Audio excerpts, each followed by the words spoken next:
Jailer cinema. So, ఈ cinema Rajinikanth గారికి ఎంత మంచి హిట్ ఇచ్చిందో అందరికీ తెలిసిందే. అయితే అప్పటి వరకు వరుసగా 2, 3 సినిమాల ఫ్లాప్‌లో ఉన్న రజనీకాంత్ గారికి నెల్సన్ గారు మాత్రం జైలర్ సినిమాతోని మంచి సూపర్ డూపర్ హిట్ ఇచ్చారు. అయితే ఈ సినిమాలో పెద్ద పెద్ద స్టార్లందరూ కూడా ఉన్నారు. అందరికి కూడా మంచి పేరు అనేది వచ్చింది. సో, అప్పటి కూడా అటు తమిళ సైడ్ కావచ్చు, టాలీవుడ్‌లో కావచ్చు, అంటే జైలర్ సినిమాలో మనకు బాలకృష్ణ గారు కూడా ఉంటే బాగుండేదేమో అనే విధంగా చాలామంది కూడా అనుకున్నారు. సో, ఇప్పుడు ఆ కోరిక మేరకైతే నెల్సన్ గారు జైలర్ 2 సినిమాలో ఖచ్చితంగా బాలకృష్ణ గారు ఉంటారు, ఆయన కోసం ఒక ప్రత్యేకమైన పాత్రని డిజైన్ చేశాను అనే విధంగా కూడా చెప్పుకోవడం జరిగింది. అండ్ ముఖ్యంగా ఈ సినిమాలో బాలకృష్ణ గారికి ఒక పవర్ఫుల్ పోలీస్ క్యారెక్టర్ ఇవ్వబోతున్నారు అనే విధంగా కూడా తెలిసిందే. అయితే పార్ట్ 1లోనే పవర్ఫుల్ ఒక పోలీస్ క్యారెక్టర్ డిజైన్ చేశారు. కాకపోతే కొన్ని కారణాల వల్ల తర్వాత వద్దనుకున్నారంట. ఇప్పుడు మాత్రం ప్రేక్షకుల కోరిక మేరకు జైలర్ 2లో ఖచ్చితంగా బాలకృష్ణ గారి పాత్ర ఉంటుంది అనే విధంగా అయితే చెప్పారు. అయితే ఇక్కడ ఇంకొక ఇంట్రెస్టింగ్ విషయం ఏంటంటే బాలకృష్ణ గారు ఈ జైలర్ 2 సినిమాలో ఒక 10 నిమిషాల పాత్ర అయితే పోషించడం జరుగుతుందంట.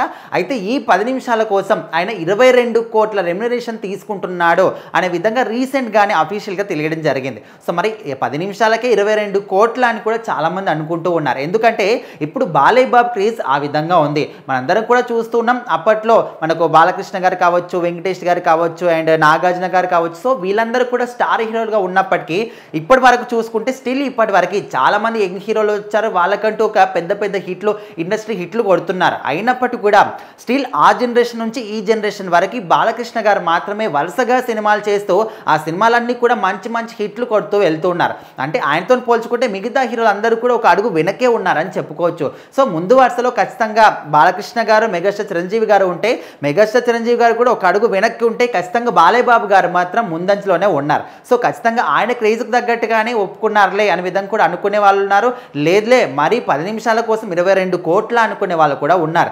ఏదేమైనప్పటికీ కూడా జైలర్ 2 అంటే రజనీకాంత్ గారికి జైలర్ సినిమా అప్పటి వరకు ఫ్లాప్లో ఉన్న ఆయనకి ఎంత మంచి హిట్ ఇచ్చిందో ఇప్పుడు కూడా ఖచ్చితంగా జైలర్ 2 సినిమాతోని ఇంకా అంతకన్నా ఎక్కువగా, ఎందుకంటే ప్రతి ఒక్క సినిమా కూడా సీక్వెల్స్గా వస్తున్నటువంటి సినిమాకి ఎంత మంచి హిట్లు కొడుతున్నాయి అందరికీ తెలిసిందే.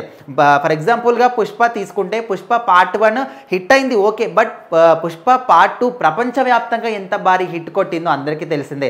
బాహుబలి 2 కావచ్చు, ఈ విధంగా సీక్వెల్గా వచ్చిన అన్ని సినిమాలు కూడా మంచి హిట్లు కొడుతూ ఉన్నాయి. సో అదేవిధంగా ఇప్పుడు జైలర్ 2 సినిమా మీద కూడా ప్రేక్షకులు మాత్రం ఒక నెక్స్ట్ లెవెల్లో ఎక్స్పెక్టేషన్స్ పెట్టుకున్నారు. ఖచ్చితంగా ఆ ఎక్స్పెక్టేషన్స్ కన్నా ఎక్కువగానే సినిమా అందరినీ కూడా ఖచ్చితంగా సాటిస్ఫై చేస్తుందని నెల్సన్ గారు కూడా చెప్తున్నారు. చూద్దాం మరి ఈ సినిమాకి సంబంధించినటువంటి ఇంకా అప్డేట్స్ ఏ విధంగా వస్తాయి, ఎప్పుడు వస్తాయి ఏంటి అని.